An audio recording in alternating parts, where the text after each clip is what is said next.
This is The Real Hustle, the programme which gives you the lowdown on the most common scams being run by con artists in Britain today. Our hustlers Alex, Jess and Paul have been travelling the UK to demonstrate the cons for our concealed cameras. And if you watch closely, you'll learn how never to get fooled again. This is The Real Hustle. In this episode, you'll learn how a dice game can be rigged, the secret behind a psychic scam, and how a hustler can fleece you at a bar or pool hall. Remember, all the people in this show have been hustled for real, and after they were given their money back, they agreed the footage could be shown so that you can avoid being ripped off by the same scams.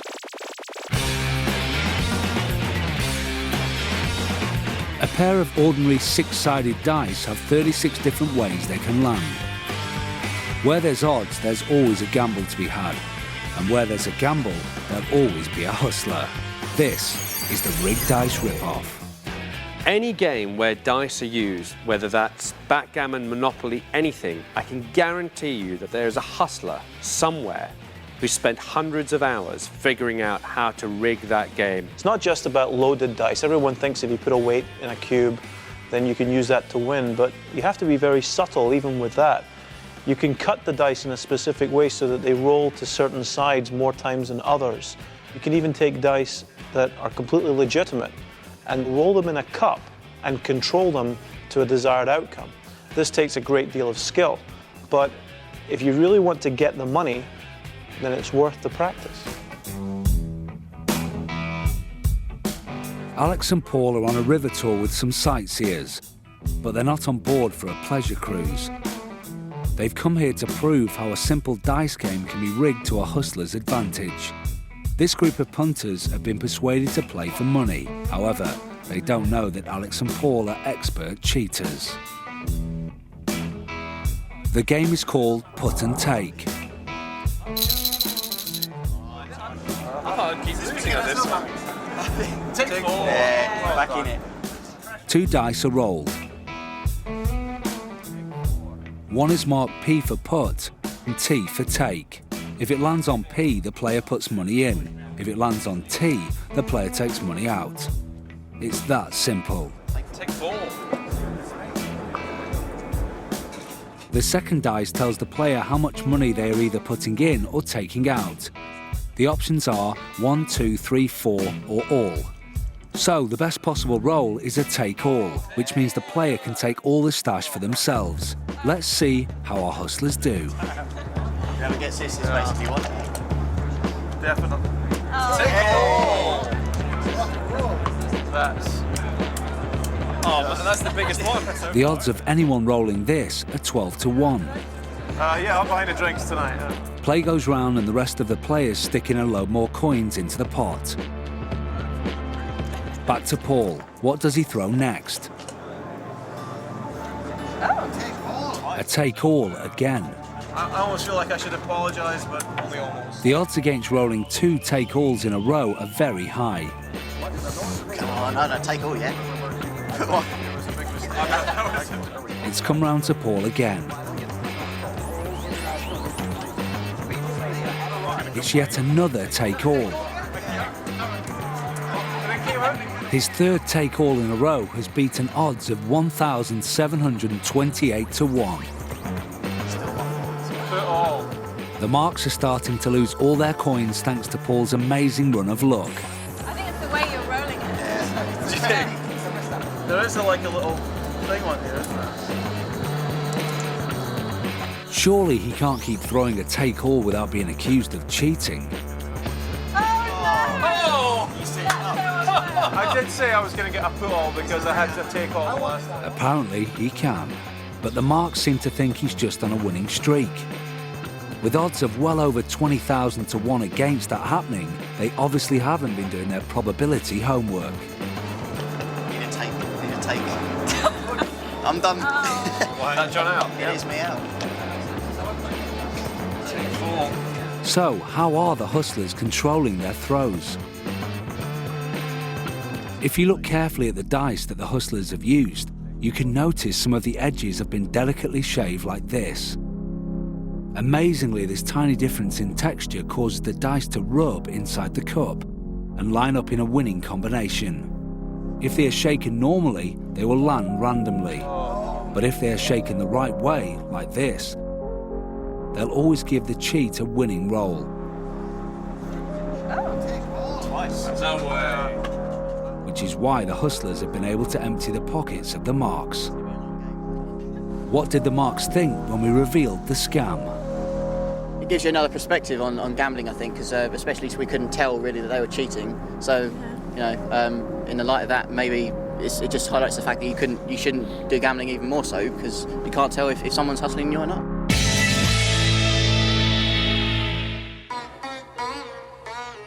A proposition bet, everybody knows a proposition bet.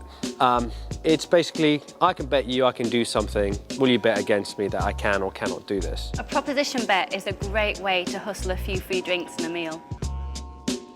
Hi, I'm Jessica. And a free coffee is what's on Jessie's mind. She's approached a likely looking guy and has offered to show him a trick which will blow his mind. I'm going to show you a game. It's with these 3 matchboxes. All you have to do is keep your eye on the matches. Right, okay. Yeah? So, go 1, 2, 3. Okay, forgot myself. Okay, point to the one where the matches are. It's that one. That one. Yeah. You sure? Yeah. Yeah? And you'd be right. Yeah. But you know what? You didn't bet any money on it. So have you got any money on you? I may have a bit. Look, have you got £1? I've got £1. There's no trick to it. Sorry? There's no trick to it. There's no trick to it. Right. It's £1. Okay. Okay? There we go. All you have to do is follow the matches. Right. See? They're still there. 1, 2,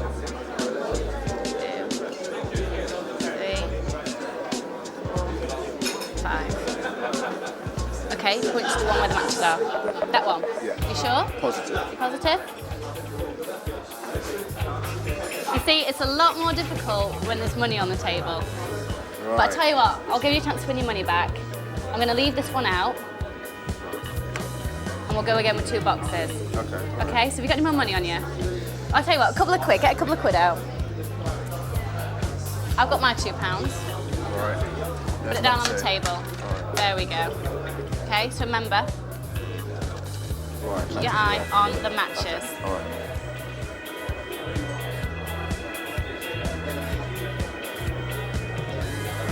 Okay, point to the one where you think the matches are. That one. Are you sure? Positive. You're positive? Positive. Okay, well, I'm not going to touch it. You have a look. Nothing in there? No. So, you think the matches are in this There one? must be. How much would you bet that the matches are in this one? How much more money have you got? I've got £2 more. It's robbery. You got another couple of quid? But I'm pretty sure they're in there. I'll put your money on the table. £2 more. £2 more. Yeah. Okay. Do you think the matches are in this one? Yeah, there must be. The matches aren't in this one. The matches, Daryl, are right here. So thank you for the round. 1-0 to Jessica. Like any good magician, the trick was up her sleeve. And the matches you could see in the first box didn't rattle, because she glued them all together. Cunning.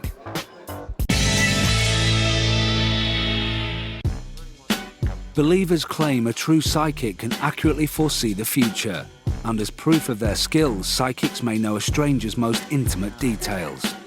Well, Paul Wilson also has that ability, and he's not psychic at all, he's just a cynical hustler. This is the Psychic Scam. This is an example of a hustler using a belief system to take advantage. The idea is to string the mark along, promising them anything that they want, and the bigger the promises, the more they're willing to pay. There's no specific category for, the people who fall victim to this sort of scam. It's people who are looking for answers, people who are vulnerable. It can be absolutely anybody. In order to put the psychic scam into play, Paul has rented an office and decked it out in mystical paraphernalia. He wants to attract in unwary punters looking for answers in their lives, and then bamboozle them into giving up their hard-earned cash. Come in. Hi there. Nice to meet I'm you. Paul. How are you? I'm good, thanks. Have a seat. Thank you very much. Oh, it's cold. The scam is about to begin. He's got his first customer, or Mark. And how are you today? Okay. Yeah? Yeah, interesting. It's time for the cold reading. How are you? I'm good, thanks. Okay. A little I'm nervous? a bit nervous. Yeah. This is really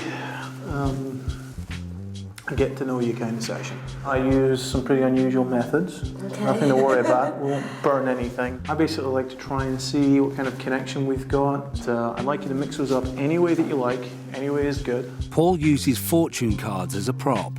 He pretends to be getting signs off randomly picked cards. We'll make 3 piles any way that you like. And make 3 piles for me. Any way that you like. In fact, he's about to play out a pre-rehearsed script to suck the punters in and gain their trust. Got an issue on your mind right now, don't you? I do get a feeling that you have something on your mind right now. Notice how he keeps saying the same thing to each person, and how the comments he's made is always correct for every victim, even though it's the same question. You don't take everything completely at face value. You like to weigh it up and balance it a little bit. One of the most difficult things about being a fake psychic is convincing someone that you do have psychic powers. And the way that I did this is using a technique known as cold reading. Now, cold reading starts as a very basic series of Barnum statements. That's 10 statements which could apply to anybody, and because people think that they apply to them specifically, they believe that you have some kind of insight that they don't have. And basically, by using their reactions and having a good knowledge of people themselves, you can unfold somebody's personality, and as you're doing that, find out what they want and hope for, and give them that in the future. Now, having gained a degree of trust, Paul starts to wheedle some specific information out of each mark. This is going to come into play later on in the scam. Velma. Velma. Yeah. One used to push me down the stairs. Pushed you down the stairs? Yeah. Let me ask you this, do you have a specific date in your life that is important? So tell me about that, a little bit about that. What was his name? John. It was John. Do me a favour, on the wall here is a chart. You see the all the different little pictures, the collage? Yeah. The first stage is complete. It's time for Paul to perform his big convincer. We call it the miracle. First, he distracts the marks by asking them to look at the chart on the wall. You'll find out why in a moment. Just give me a second's thought and tell me which ones relate to you the most. I want you to look over the pictures, give everyone a second's consideration for me. Okay. Now he shows each mark a notepad full of doodles. These doodles are meant to have been made by Paul whilst in a trance and are supposed to represent his contact with the spirit world. You know, I have personal readings with people quite regularly, but what I try and do is anything that comes to my mind, I write it down. I doodle, I do anything that it takes. Just watch. Paul is now about to reveal his miracle. I try very, very hard to take in any thought that comes to me and note it down. And so, for example, August the 8th, I mean, that could be you, Yeah. couldn't it? Yeah. This really could be you, couldn't it? Jill, is that your mum's name? Yeah. Yeah. I'm just being pushed down the stairs. Being pushed down the stairs.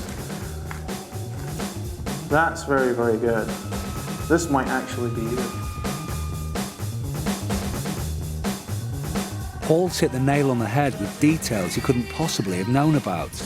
That book was sitting on the shelf before the mark even entered the room. How could that personal information have passed into Paul's mystic notebook? Was it a miracle? Is Paul in contact with the other side? I have never had a hit like that. Actually, yes. Paul is in contact with Alex, who's on the other side of a false wall. He's been playing a crucial role in the scam. Whilst the marks were revealing information to Paul 15 minutes earlier, Alex was secretly listening and making the miraculous doodles appear using a very mundane biro. Once he'd heard enough to make the necessary doodles, Alex waits for Paul to distract the mark's attention. Then he subtly slips the pad through the secret hatch into the room, ready for the mark to retrieve it and believe it was there all along. You have to remember, they're not expecting a magic trick. They're not expecting something like this. They're certainly not expecting, you know, someone to be behind the wall. So this literally comes out of left field to these people. And when they see their life, their personal facts on a piece of paper that I apparently wrote or drew before they arrived, they really don't know how to react. But a connection like that I don't want to ignore. No. At all. I don't think it's worth me ignoring it either, to be honest. I'm really excited by a connection like that. Yeah. I'm gonna be thinking about that all day. You can imagine what it's like for me. You can't even put so many names in one reading anyway. That's just Unbelievable, isn't it? All of which leaves the Marks more than happy to hand over their cash to Paul to make sure they get the benefit of his amazing powers. Listen, shall we do this? Yes. This is what I'm offering people. If you're interested and you feel that we've made a connection here today, and I think we have, to be honest, since you first came in, I think that we've had a pretty interesting connection. Would you want to take that further? He truly has got some amazing powers. The power to fleece the poor punters being the chief amongst them. My mind is racing right now, isn't it? Yeah. Yeah. My mind is racing. I'm very keen to get you on board, I'll be honest, because anybody I can connect to like that helps my cause. Because you know, there's so many people that just think this stuff is garbage. I was sitting there and I was thinking, okay, yep, that's true. And I was still in half a mind until he brought out the notepad. That was intriguing that he had those down. I hadn't even spoke to him then, so that was fantastic. It made me feel scared, and I was trying to think of where the trick was. And I think that's why, because I was scared of it. I was thinking, where's the trick in it? You know?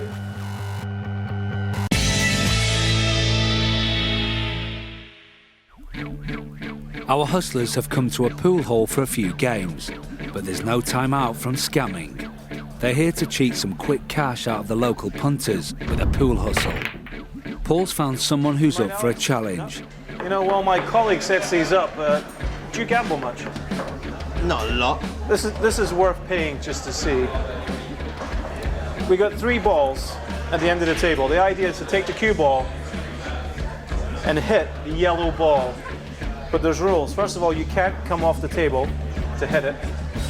And secondly, you cannot hit either of the 2 balls that it's balancing on. And you've got to shoot from up here. So how am I going to hit the yellow? Well, I can't hit the 2 balls. All right. Well, look, normally we take your money on this, but I'll show you how it's done first. Okay? All right? It's pretty simple.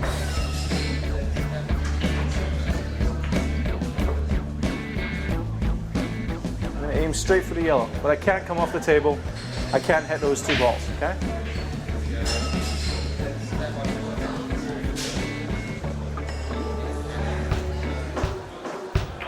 That's cheating though. That's cheating though. It is cheating, it is cheating. But listen, be honest, if I told you to go and tell one of these people you could do this and make a bet, do you think you could win money off of them with it? Of course. Yeah, all right. Well, you think you could definitely do it, right? Yeah. All right. Give me the cue ball there, please, Alex. All right, we'll do it again. One more time. This time, you do it. I do it. Now, how much money do you think you could make with a shot like this? Anything. A lot of money, right? Yeah, as long as I bang the table. All right, okay. So you can definitely do it. I believe I can, yeah. All right, how much you bet? £5. All right, give me the £5. So Paul has revealed how his trick works. The secret is to bump the table as the white ball rolls up so the 3 balls dislodge and the yellow is free to be struck. But what's Paul's game here? He's just given away the secret. Surely he's on a loser. All the Mark has to do is bump the table to repeat the trick. All right, give it a shot. Remember, exactly like I showed you.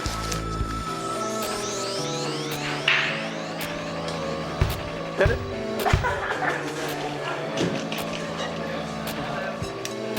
I think the problem is... You switched the balls! You switched the balls! You switched the balls! That's cheating, man! That's cheating! That's cheating! Just by saying that there's something that you're missing, you're going to get conned, but by finding out what that is, you'll be able to use this yourself on your friends. It's accepted. People enjoy it. It's almost like a joke.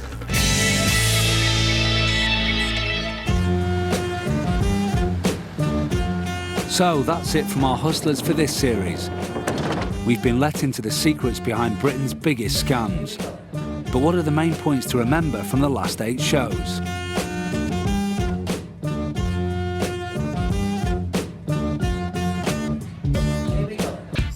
They say don't judge a book by its cover, but it's only natural to do so. And our hustlers have shown how simply putting on the right uniform allows them to get away with whatever they want. The whole network is out. So if you can pay me, I'll give you a ticket. When Alex and Paul pretended to be plainclothes policemen, Okay, stop there, police. this shopkeeper was totally convinced because they looked and talked the part. Leave that money on the counter. Please let my colleague back in, please. I'm afraid that's part of the evidence as well now. You will get it back, obviously. So much so, she was happy to hand over a £600 necklace as evidence of a crime. So you're saying to me, what if all 3 of them were in on that? They'd have had me. They'd have had me then. Paul memorably also dressed as a special delivery courier. And because his act was up to scratch, he was able to easily fleece unsuspecting victims for extra postal charges on their own doorsteps. Hi, this is Rob Marks. I'm downstairs for TRH deliveries. I have a package for you. Sorry about that. I haven't got 20 quid on there. Is the check okay? And when the 3 hustlers got their motorcycle courier clothes on, they were easily able to infiltrate their way into random offices and scam the businesses by phoning their own premium rate number from the company's own phones. Sorry, 1 sec. Dispatch. Fair enough. Do you mind if I use your phone very quickly? It's just the dispatch. Just. Like a local number? Oh, yeah, absolutely. Yes, that's perfect. Okay. All right, thank you. Bye-bye. They can't get the details. They're going to basically get someone else to come out once they know who it's from. Yeah, after all that. These days, new technology and gadgets are invented faster than most people can keep up with. But hustlers have kept a pace with the new inventions and used them for new and clever ways of committing crime. Alex showed how a Bluetooth computer can be used to hack into and take control of other people's mobiles, even forcing them into making premium rate calls to his own special number. And Paul and Jess proved that a wireless internet access point isn't always what it seems. I would never ever send sensitive information, such as credit card transactions, over wireless. Bogus Wi-Fi connections can be used by hustlers to fleece the unwary road warrior of their credit card details or worse.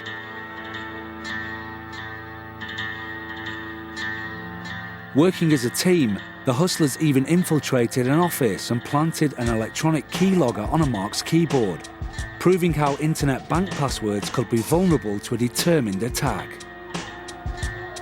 Without revealing your password, could you please give me the first and the 3rd letters of your password? No, I'd rather not do that. And we're also advising that customers change their passwords on their online accounts. Okay, fine, I'll do that later. That looks like a password to me. Another golden rule to remember: every seductive offer can sometimes hide a nasty scam. We're scouring right now looking for new talent. Paul pretended to be a talent agent to persuade wannabe singing stars they were the next big thing. Great, guys. That's great. In fact, all he was after was persuading them to sign up to a very expensive contract, which they did. Well, I've got to grab it with both hands. I think you've got to grab it with both hands and jump. And when Alex was a fake estate agent renting out a bargain flat, these girls couldn't believe their luck. Quite good size. We've got fridge, freezer. There we go. In fact, the flat wasn't even his to rent, and they would have genuinely lost out. How much cash have we got with you? £100, would that be okay? That's fine. If someone's flattering you with a fake agency or tempting you with a cheap flat, remember, it's always worth checking their bona fides carefully before handing over any hard-earned cash. Also beware of hustlers armed with props and spinning tall stories. This is how to make money from the money they throw away at the English Mint.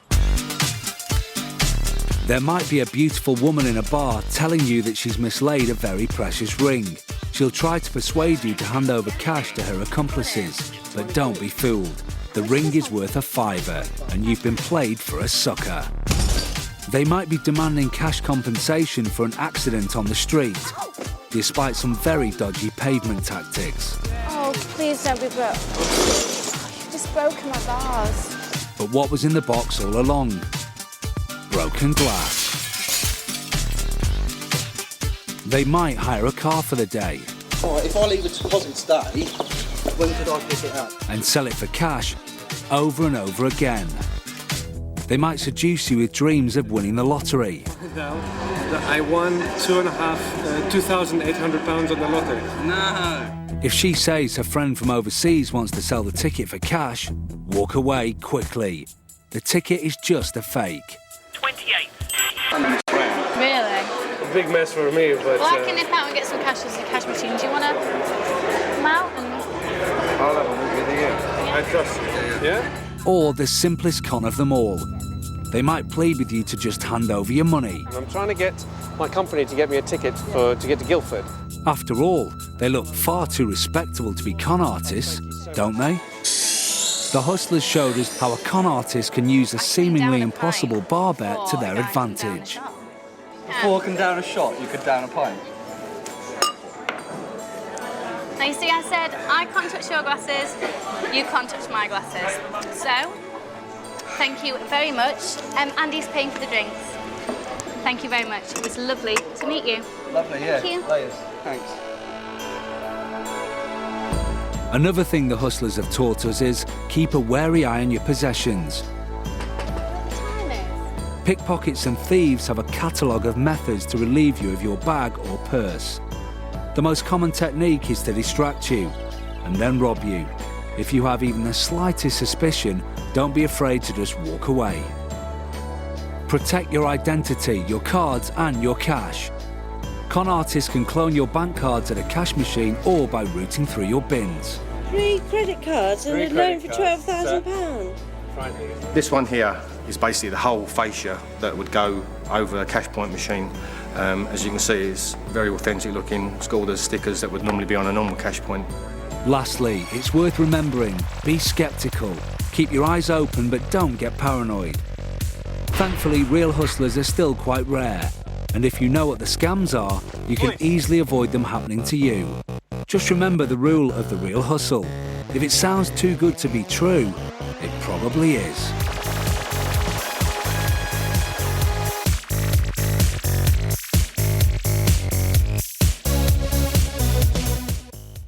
Chris Crudelli lays his healing hands on us next on BBC Three in Kick-Ass Miracles.